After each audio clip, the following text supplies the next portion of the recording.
بسم اللہ الرحمن الرحیم۔ دیکھتی آنکھوں اور سنتے کانوں کی خدمت میں السلام علیکم۔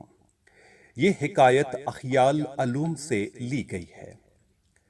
ایک شخص ایک غلام کو کسی کے ہاتھ بیچنے لگا اور بیچتے وقت خریدار سے کہہ دیا کہ اس غلام میں کچھ عیب نہیں ہے مگر یہ کہ یہ ایک چغل خور ہے۔ خریدار نے کہا کہ کچھ مذائقہ نہیں۔ جب خریدار نے اس غلام کو خرید لیا تو غلام نے فساد پھیلا دیا، کچھ اس طرح کہ اپنے مالک کی بیوی سے جا کر کہا کہ تیرا خاوند تجھ سے محبت نہیں رکھتا بلکہ دوسری عورت لانا چاہتا ہے۔ اس کا حل یہ ہے کہ جب تیرا خاوند سو جائے تو استرا لے اور اس کی گدی کے بال مونڈ دے۔ اگر ایسا کرے گی تو وہ تجھ سے محبت کرے گا۔ اور اپنے مالک سے جا کر اس نے یہ کہا کہ تیری بیوی تجھے ذبح کرنا چاہتی ہے۔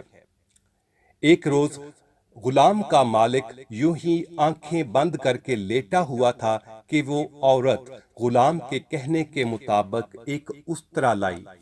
خاوند نے آنکھ کھول کر دیکھا تو سمجھا کہ واقعی یہ عورت مجھ کو ذبح کرنے آ رہی ہے اور فی الفور اسے قتل کر ڈالا۔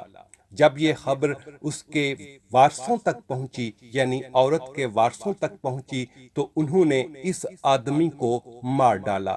یوں ایک غلام کی چغل خوری کی عادت کی وجہ سے دو انسان اپنی جان سے گئے۔